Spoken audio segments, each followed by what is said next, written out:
was shortly after 2 in the afternoon when the Missouri Pacific freight train jumped the rails on the outskirts of Houston. 18 cars piled up. Many of them carried dangerous chemicals, and several of them exploded.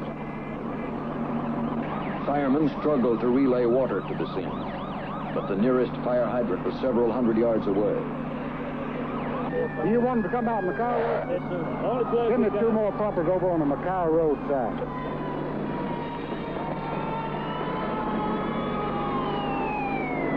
Fire officials feared another explosion and ordered all the houses in the area evacuated. Fireman Andy Nelson was on a ladder trying to keep another tank from exploding.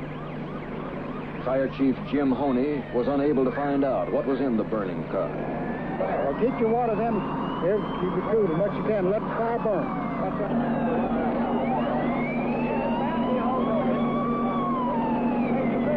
They think it's ethyl chloride on fire, and we're going to have to let it burn down. There's nothing we've got here to put that out.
Tank cars and tank trucks are a common sight.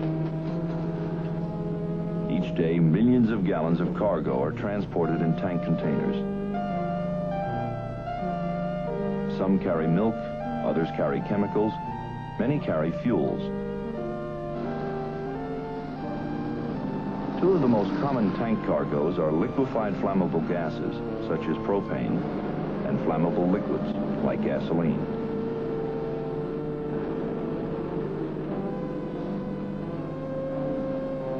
Almost every community has tanks containing flammable liquids and gases traveling its roads and railways daily. These materials are transported from producing plants to storage and distribution centers and are again moved to points of use and resale. Tank containers have grown larger as fuel consumption has increased. Tank trucks carrying as many as 10,000 gallons and jumbo railway tank cars carrying upwards of 30,000 gallons are now common. Both gasoline and propane are transported in a liquid state. Under normal atmospheric pressure, propane is a gas, but for economy of movement and storage, it's liquefied, reducing its volume 270 times. To keep propane as a liquid, pressure must be maintained, requiring tanks of greater strength than those used for gasoline. To allow for liquid expansion in case of heating, tanks are never completely filled. Above the liquid level, a space is left, which remains full of vapor. At the top of all tanks are relief devices designed to limit internal pressure. On tank cars, these take the form of relief valves contained in domes, which also house fittings used in transfer operations. On tank trucks, relief devices are also located on top, but loading and unloading is most often accomplished from below. Standards for tank design, marking, and placarding as well as standards for the transportation of hazardous materials, are regulated by state and federal agencies. Under normal circumstances, the transportation of liquefied flammable gases is quite safe. But an accident can lead to a special type of explosion, known as a BLEVE, a boiling, liquid, expanding vapor explosion.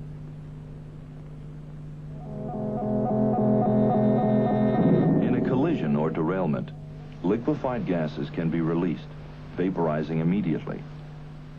Being heavier than air, they remain close to the ground. A spark or other source of ignition can ignite these vapors, flashing back to the leaking liquid. The fire heats another tank. The liquid inside that tank becomes heated, boils, and expands, increasing the pressure within the tank. The relief valve operates to limit the excess pressure. The tank can withstand this pressure only as long as the tank metal retains its design strength. Where flames contact the tank below the liquid level, the liquid acts to absorb the heat, and the tank metal below this point remains at a safe temperature. With continued relief valve operation, the liquid level drops, exposing greater areas of metal to the effects of heating. Flames contacting the tank above the liquid level create temperatures within the metal high enough to weaken it. When this happens, the pressure within the tank can cause the metal to thin and eventually tear.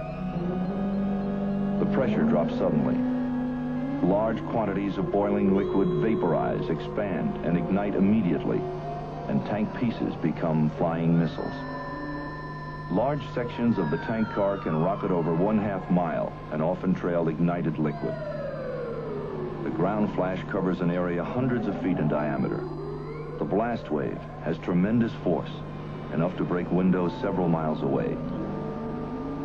The fireball rises on a thermal column, radiating heat severe enough to cause burns for distances up to 1,000 feet beyond the fireball. This all happens swiftly and without warning.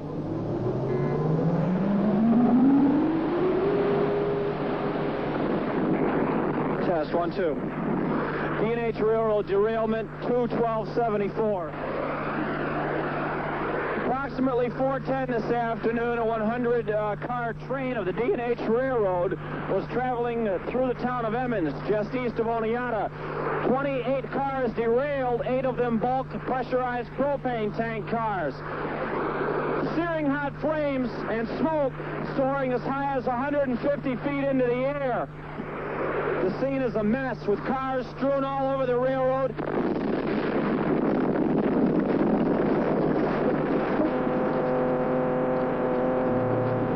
How many firefighters have ever seen a fireball hundreds of feet in diameter? How many have ever seen a 12-ton section of tank car rocket through the air, trailing burning fuel?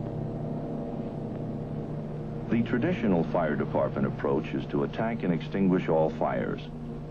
Because of the serious nature of BLEVEs, it is recommended that fire departments reevaluate their approach to these transportation accidents.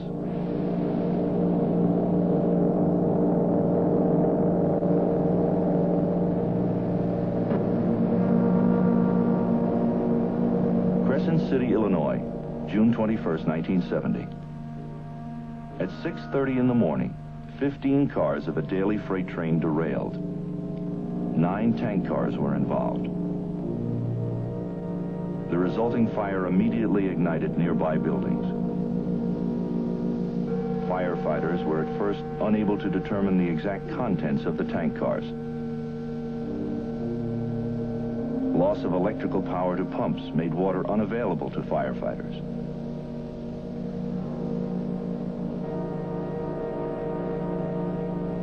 Evacuation of the area began shortly after the first alarm.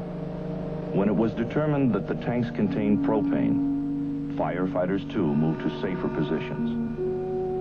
63 minutes after derailment, a tank BLEVE'd. About 2 hours later, a second tank BLEVE'd. And 5 minutes after that, a third.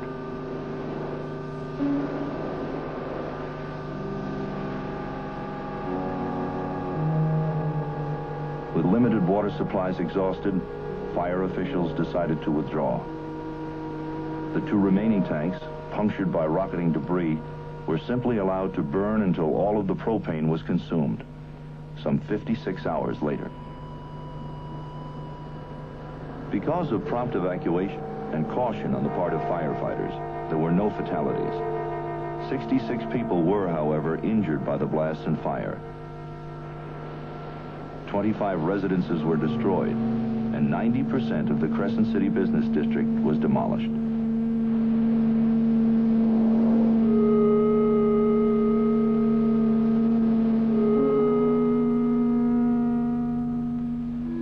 Kingman, Arizona, July 5, 1973. At a gas distribution plant on the outskirts of Kingman, 2 employees were connecting a single propane tank car to an unloading rack when they noticed a leak. During their attempt to stop the leak, a fire ensued. Upon arrival, firefighters found flames contacting the upper area of the tank and had no way of knowing how long the tank had been exposed. The nearest fire hydrant was about 1,200 feet away. About 10 minutes after firefighters arrived, the tank car blevied.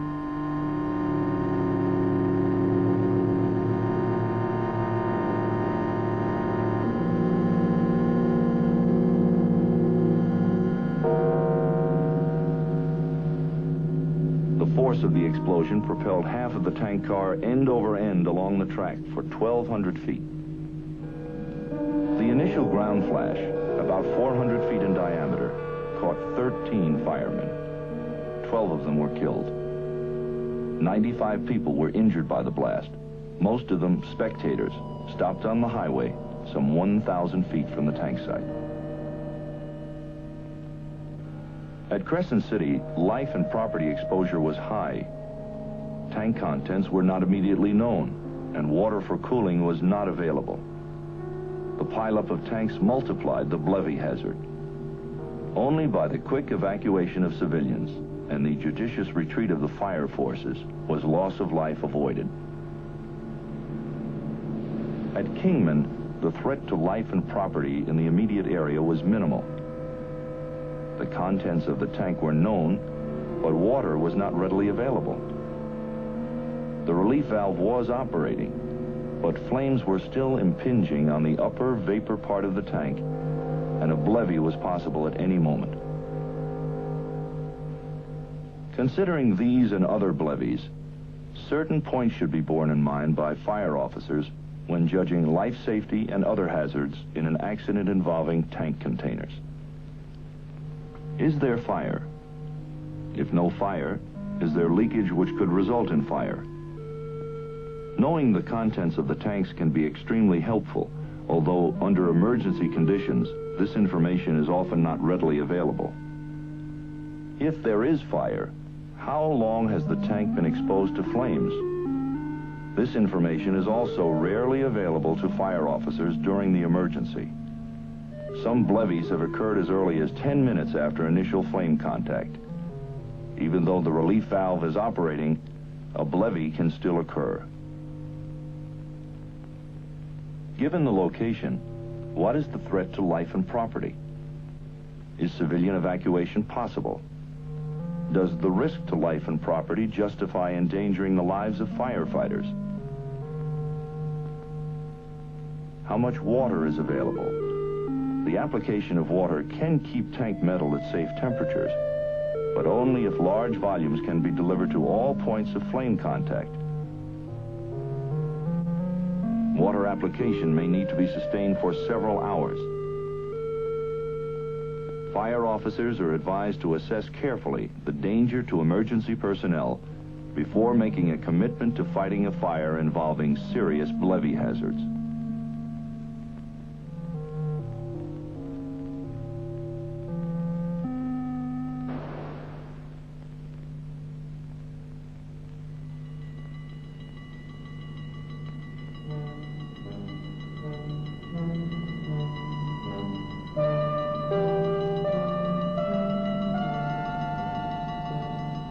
Although transportation accidents occur with little warning, there are things which firefighters can do. pre-fire planning can reduce the impact of a BLEVE. Know on what routes hazardous materials are most frequently transported. Examine the potential exposure risk. Evaluate firefighting resources. While many of the dangers of transporting hazardous materials cannot be eliminated, they can be minimized through planning.